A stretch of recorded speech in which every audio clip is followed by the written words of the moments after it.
Samsung A30s এর display এটা। এই ডিসপ্লেটা হাত থেকে পড়ে ভেঙে গিয়েছিল আর এই কন্ডিশন। এই ফোনটার মালিক হচ্ছেন প্রভাত বাবু, প্রভাত সাহা। দাদা এসছেন বর্ধমান কাটুয়া থেকে। ইনি আমার একটা ভিডিও দেখেন সোশ্যাল মিডিয়াতে, দেখার পরে জানি না এনার কি এমন মনে হয় যে ইনি অত দূর থেকে আমার দোকানে আসেন। তো এই হচ্ছে স্যামসাং এর এই ফোনটা, যার ভেতরে এই খারাপ ডিসপ্লেটা ছিল, এই ভাঙা ডিসপ্লেটা ছিল। তো এই ডিসপ্লে আমি একটা চেঞ্জ করে দিয়েছি। ওনার মনে একটা সংশয় ছিল যে এতে ফিঙ্গারপ্রিন্ট কাজ করবে কি করবে না। তো আমি আমার অভিজ্ঞতার দৌলতে এবং আমি যে ব্র্যান্ডের ডিসপ্লে ইউজ করি সেইটা থেকে আমি ওনাকে বলি যে 100% ফিঙ্গারপ্রিন্ট এর ডিসপ্লেতে যেটা হয় সেটা কাজ করবে।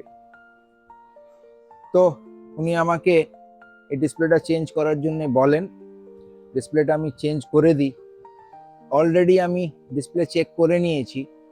এর সাথে দাদার আরেকটা ফোন নোট 6 প্রো, এর ফিঙ্গারপ্রিন্ট যে সেন্সরটা আছে এটা উনি কাটুয়াতেই কোনো মিস্ত্রিকে একটা কোনো ছোট কাজের জন্য দিয়েছিলেন। সেটা খুলতে গিয়ে এর ফিঙ্গারপ্রিন্ট সেন্সরটা ছিঁড়ে দেয় সেই মিস্ত্রি, ইচ্ছাকৃত বা অনিচ্ছাকৃত, কিন্তু ছিঁড়ে যায়। তাতে ওনার ফিঙ্গারপ্রিন্ট কাজ করা বন্ধ করে দেয়। তো আমার কাছে একটা অরিজিনাল ফিঙ্গারপ্রিন্ট এর ছিল। আমি এই ফোনে ওই ফিঙ্গারপ্রিন্টটা লাগিয়ে দিই, আর এর অন অফের বাটন আর ভলিউমের বাটনটা ঠিকঠাক কাজ করছিল না, তো সেটাও আমি চেঞ্জ করে দিই। এই দুটো ফোন এখন অ্যাবসলিউটলি ওয়ার্কিং কন্ডিশনে আছে। এর ফিঙ্গারপ্রিন্ট কাজ করছে আর এর ডিসপ্লেতে ইন ডিসপ্লে ফিঙ্গারপ্রিন্ট কাজ করছে এবং ডিসপ্লের কোয়ালিটিটা খুবই ভালো। ভালো কি মন্দ আমি তো আমার দইকে টক বলবো না মিষ্টি বলবো, কিন্তু ভালো কি মন্দ সেটা দাদা অলরেডি এই ফোন দুটো চেক করে নিয়েছেন। এখন দাদাকে আমি এই ফোনটা হ্যান্ড ওভার করছি। আর দাদার কাছে আমি এটা জানতে চাই যে সর্বপ্রথম আপনি আমায় বলুন যে আমি এই যে ডিসপ্লেটা আপনাকে লাগিয়ে দিলাম, এর কোয়ালিটি আপনার পছন্দ হচ্ছে? হ্যাঁ, কোয়ালিটি পছন্দ হয়েছে আমার, সব কিছু ফোনটা ঠিকঠাক আছে। আমার একটা সংশয় ছিল সেটা আপনাকে বারবার বলেছিলাম যে এটার ইন ফিঙ্গার, এই ইন ফিঙ্গারের মানে কেউ আমাকে ভরসা দিতে পারছিল না যে কাজ করবে কি করবে না। বাবু বলে এখন হয়তো করবে, 6 মাস পর নাও করতে পারে, কিন্তু আপনি বলেছেন যে এটা ডিসপ্লে যদি কাজ করে ইন ফিঙ্গারও কাজ করে। তো যেমনটা আপনারা দেখলেন শুনলেন যে আমি অতটুকুই বলি যেটা আমি পারবো। তো দাদার ফোন এখন অ্যাবসলিউটলি ওয়ার্কিং কন্ডিশনে আছে। আমি ভিডিওটা শেষ করার আগে আপনাকে বলতে চাই যে আমার এই ছোট্ট দোকানে যে আপনি দেখতে পাচ্ছেন, এটা আমার পলতা রেলওয়ে স্টেশনের খুবই কাছে আছে। পায়ে হেঁটে মাত্র 2 মিনিট লাগে আমার দোকানে আসতে। আর আমি চেষ্টা করি যে আপনার ফোনের যে কোনো সমস্যা তাকে আমি মিটিয়ে দিই। সব ফোন হয়তো ঠিক হয় না, কারণ অনেকগুলো থাকে। তার মধ্যে একটা বিশেষ কারণ হচ্ছে যে ফোনটা অন্য জায়গায় দেখানো হয়ে যায়, সেই কারণে ওইখানে একটু ভুল ট্রিটমেন্ট হয়ে যায়।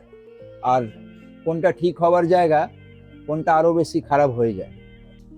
আমি দাদার কাছে একটা ছোট্ট জিনিস জানতে চাই যে আমার এখানে কাজ করিয়ে আপনার অ্যাকচুয়ালি কি অভিজ্ঞতা হলো? না, আমি কাজটা করে স্যাটিসফাই হয়েছি।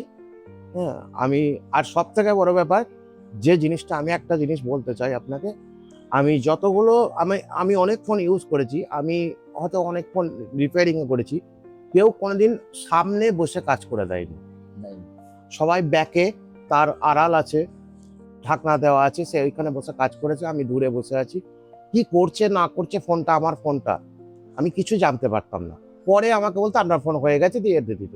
কিন্তু আপনি আমার সামনে বসে এইখানে এই যে দেখে, আর আমি ওই সামনে বসে আমি পুরোপুরি দেখতে পাচ্ছি আমার ফোনটা থেকে কি খুলছেন, কি লাগাচ্ছেন, কি করছেন। এইটা আমার সব থেকে বড় সার্টিফিকেট। আসলে ব্যাপারটা হচ্ছে কি, যখন আমার কোনো কিছু বদমাইশি করার নেই, কোনো রকমের কোনো নয় ছয় করার নেই, তখন আমি সামনে করি আর আড়ালে করি, ব্যাপারটা একই দাঁড়ায়। তো যদি ওনার ফোন থেকে বা কারোর ফোন থেকে কোনো পার্টস যদি বের করে নেবার মানসিকতা থাকে, তাহলে সেটা সামনেও করা যায়, পেছনেও করা যায়। কাস্টমার অতটা এডুকেটেড নয়, কাস্টমার অতটা বোঝেন না নিজের ফোনের ব্যাপারে, যে ওনার ফোনে অ্যাকচুয়ালি কি হয়েছে সমস্যাটা। কিন্তু উনি একটা ভরসা নিয়ে আসেন, যে কোনো টেকনিশিয়ানের কাছে একটা ভরসা নিয়ে আসেন। সেই ভরসাটা যাতে অটুট থাকে, আমি সবাইকেই আমি এটা একটা রিকোয়েস্ট করব সব টেকনিশিয়ানকে, যে নিজের কাস্টমারের ভরসাটাকে অন্তত আপনি অটুট রাখুন। কারণ কি, এই দুনিয়াতে এখনো ভরসা খুব একটা দামি জিনিস। এই কথাটা বলে আমি এই ভিডিওটা শেষ করব। আর এইখানে যে নাম্বারটা ফ্ল্যাশ করছে, এই নাম্বারে আপনি আমায় হোয়াটসঅ্যাপ করতে পারেন, ফোন করতে পারেন সকাল 10টা থেকে রাত 10টা অবধি। আমি চেষ্টা করব আপনার ফোনের জবাব দেওয়া, আপনার হোয়াটসঅ্যাপে রিপ্লাই করা। আমি দাদা এটা এখানে বসে থেকে ইনি সাক্ষী আছেন যে আমি কতটা কাজের প্রেসারে থাকি। তো তারপরেও আমি চেষ্টা করব আপনার হোয়াটসঅ্যাপে রিপ্লাই দেওয়া। একদিন দুদিন দেরি হলেও আমি রিপ্লাই অবশ্যই দেবো আপনাকে, এইটুকু আমি আপনাকে কথা দিচ্ছি। আর দাদাকে, প্রভাতবাবুকে আমি অসংখ্য ধন্যবাদ দিচ্ছি যে উনি কাটুয়া থেকে আমার দোকানে এলেন এত দূর।